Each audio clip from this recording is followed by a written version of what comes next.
Sur le fond, c'est une communication extraordinairement efficace dans la mesure où elle vous promet le paradis par le martyr, hein, donc il y a un côté, un discours du salut. C'est une propagande qui promet la victoire finale de l'islam, même s'ils sont actuellement dans un tout petit califat assiégé par les plus grandes puissances mondiales. Donc ça va être, c'est l'utopie totale, hein. Il y a déjà un état idéal, mais il va s'étendre à la planète après une effroyable défaite des méchants. Et le troisième élément sur le fond de cette propagande, c'est qu'elle vous dit vous allez pouvoir venger des siècles d'humiliation. Sur la forme, alors ce qui est assez étonnant, c'est qu'il y a à la fois une production sur place avec de gros moyens, des vidéos très élaborées, dont certaines absolument abominables d'exécution de têtes coupées avec des gens, et en même donc ça c'est centralisé. Il y a des revues centralisées écrites en de multiples langues. En ce moment, tout a été remplacé par une revue unique, Al-Roumia, qui est en 8 ou 9 langues, hein, et qui est un vrai mensuel. Évidemment, on ne peut pas l'acheter au kiosque à jour, donc c'est en ligne. Et par ailleurs, ce qui nous a vraiment frappé, c'est que, outre cette propagande, je dirais, centralisée, élaborée, tout fonctionne énormément par les réseaux sociaux et les réseaux humains. La propagande de Daesh se différencie de celle d'Al-Qaïda. Déjà, c'est une propagande beaucoup plus ciblée. Al-Qaïda faisait une propagande en anglais et en arabe. Aujourd'hui, Daesh décline sa propagande en une vingtaine de langues, en français, en anglais, en russe, en turc, en chinois, et parle à toutes ces populations cibles en faisant référence à leurs propres valeurs. La deuxième grande différence, c'est que Daesh essaye de vendre un califat, entre guillemets. C'est-à-dire que Daesh se présente comme un État-nation.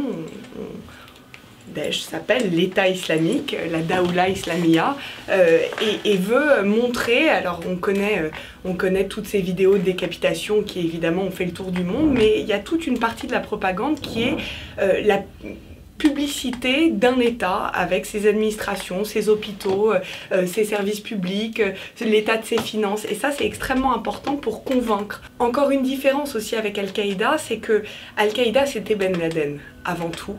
C'était un héros, un chef, un leader suprême qui se mettait en scène devant sa grotte, mais qui aussi parlait à ses partisans à travers de longs discours. Là, on n'est plus du tout dans ça. Al-Baghdadi, qui est le chef de Daesh, a été vu une fois à Mossoul pour la proclamation du califat. Mais en revanche, Daesh met en scène ses héros, ses combattants. C'est-à-dire que chaque personne, chaque musulman qui va rejoindre le combat va devenir un héros de la propagande de Daesh.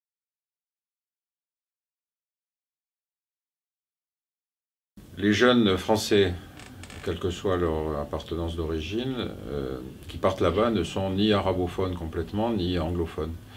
Et donc, ce qu'ils consultent, c'est la communication francophone de Daesh. Bon. Chacune des populations qui est ciblée par Daesh n'est pas la Oumma en général, comme le faisait Al-Qaïda, mais c'est chacune des populations expatriées, de jeunes musulmans ou de jeunes en révolte, puisqu'il y a aussi des jeunes en rupture qui vont se convertir. Et donc, à ceux-là, on s'adresse dans leur langue. Et c'est vrai que la France, d'après ce qui nous a semblé, doit être la troisième langue de consultation après l'arabe et l'anglais.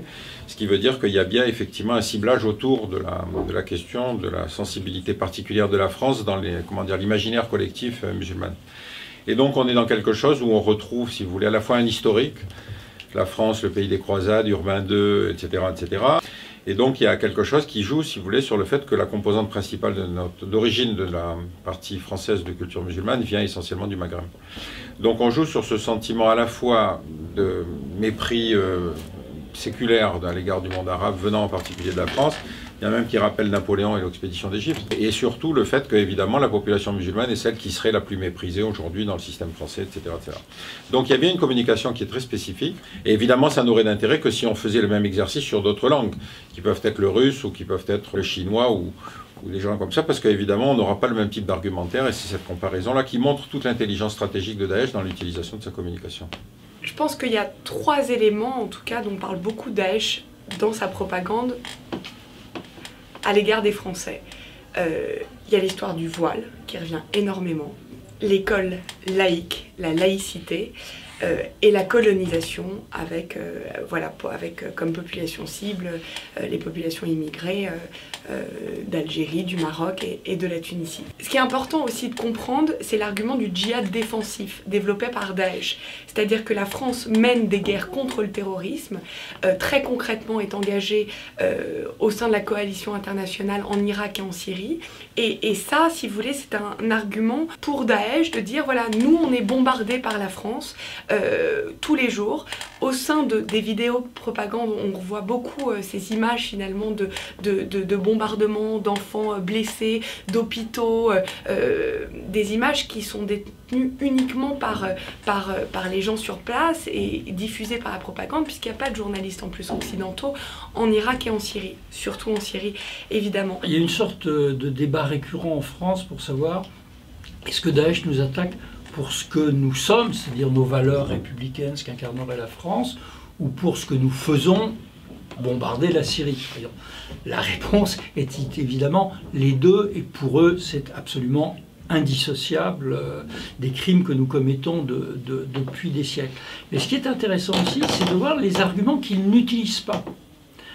Dans leur littérature en tout cas, ils ne nous accusent quasiment jamais de racisme. Ils n'emploient presque pas le mot islamophobie et ils font quasiment aucune allusion au fait qu'il y aurait des partis populistes ou d'extrême droite anti-musulmans.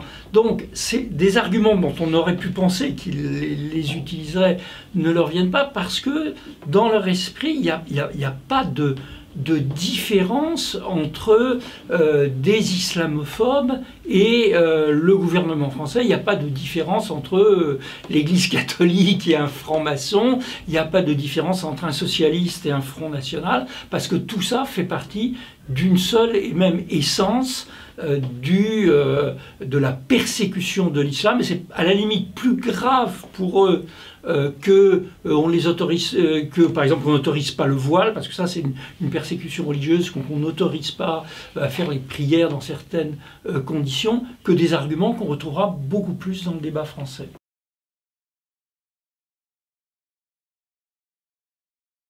D'abord, il faut bien se rendre compte qu'un simple discours ne suffit pas. D'abord, ce simple discours, il a été commencé avant même d'étudier la propagande de Daesh. On a commencé à faire de la contre-propagande. C'est-à-dire qu'on s'est mis dans notre propre système de valeurs pour essayer d'expliquer combien nous avions raison, sans essayer de comprendre quelle est la part de cause juste, comme on dit, dans la propagande de Daesh. Ça, c'est le premier point. La deuxième question, c'est évidemment de savoir quelle est la part de réexamen de notre propre manière de penser par rapport à ce que dit Daesh.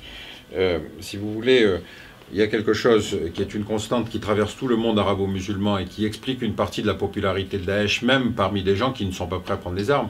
C'est quand même le double standard de la diplomatie occidentale. Ça, c'est une évidence. Si vous voulez penser que George Bush est celui qu'on a oublié sur la liste de la Cour pénale internationale, alors que c'est lui qui a quand même déclenché cette pagaille incroyable, cette centaine de milliers de morts en Irak, etc., etc., tout ça fait que nous avons perdu notre crédit à partir de ce mensonge officiel qui a été l'invasion de l'Irak. Et la dernière chose, si vous voulez, c'est le fond culturel sur lequel nous fonctionnons.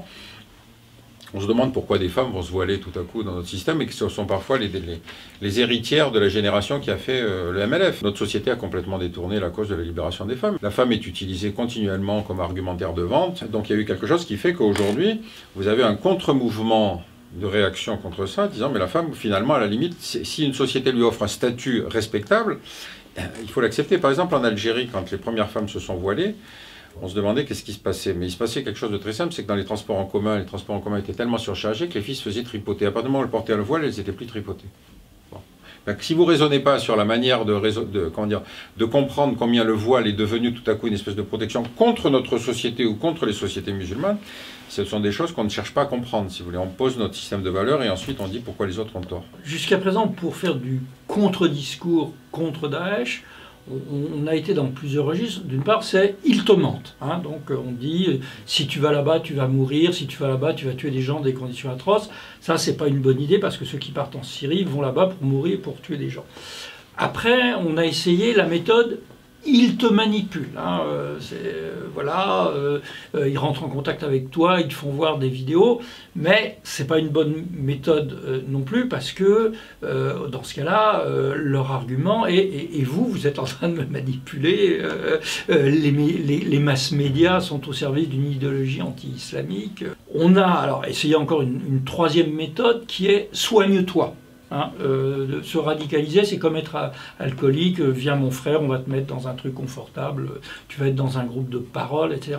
On n'a pas compris c'est pas comme l'alcoolique qui regrette d'être alcoolique. C'est quelqu'un qui a un système de valeurs complètement différent. Les choses qui marchent un petit peu, c'est faire parler des repentis.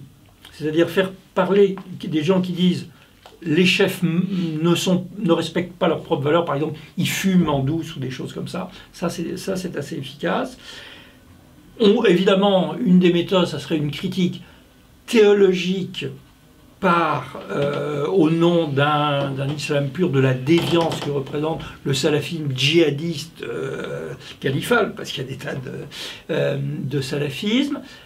Le problème étant que, évidemment, s'ils sont des autorités, des imams français soutenus par le gouvernement qui disent ça, ils sont un peu décrédibilisés comme source. Enfin, il y a une troisième méthode qui serait effectivement profiter de ce qui sont sur les réseaux sociaux pour faire des choses qui s'apparenteraient à de l'infiltration, de l'intoxication ou de la propagande noire. Ça serait relativement efficace. Je ne sais pas si c'est très moral ou très avouable aux médias. Je cite un tout petit exemple. L'autre jour, il y a un numéro de leur revue Al-Rumiyya qui est sorti. Aussitôt, il y a eu une alerte. Attention, il y a des faux numéros qui circulent avec un virus informatique. Là, on a eu un effet de chaos et de panique avec des méthodes de pirates informatiques, de faux. Est-ce que c'est un service occidental qui a fait ça? J'ai un petit soupçon sur qui aurait pu le faire, mais on ne le saura jamais. François Bernard évoque un point qui est très important en termes de politique publique, qui est le statut des repentis. Parce que, comme il l'a expliqué, si on ne se met pas dans un système de valeurs qui s'accroche à un moment à leur propre système de valeurs, c'est-à-dire si on leur fait d'instruction civique pour les faire redescendre sur Terre, on n'y arrivera pas. Bon. Par contre, les repentis sont des gens qui ont vécu les deux mondes et qui sont aujourd'hui dans une situation où ils sont capables d'expliquer ce qu'a été leur trajectoire de vie, et puis ensuite de trouver des arguments vis-à-vis de jeunes qui sont dans cette situation de fragilité où ils ne sont pas totalement basculés. Simplement, on est dans une situation où le mélange du sécuritaire et du politique fait que le sécuritaire se méfie de ces repentis en disant « mais sont-ils véritablement repentis ?» Donc en France, beaucoup de gens, dont moi personnellement j'estime qu'ils sont absolument indispensables à la politique de contre-propagande, sont interdits de parole dans certaines enceintes. J'ai des exemples de gens qui voulaient par exemple inviter dans des lycées pour parler à des jeunes, à qui le rectorat a dit « non, vous ne le recevez pas ». Il y en a d'autres qui ont été invités par des associations et la préfecture ou la mairie a dit non, non, mais dans ce cas-là, on va retirer les subventions. Donc là, il y a un véritable problème politique. Moi, j'ai essayé de le soulever avec des gens de la Fondation pour l'Islam de France, qui ont vaincu, mais qui en même temps se disent, mais si la police dit qu'il vaut mieux pas, que fait-on? Donc là, on est face à une véritable difficulté, mais il est évident qu'aujourd'hui, les seules personnes qui sont capables d'accrocher notre monde au monde des djihadistes, c'est quand même les repentis.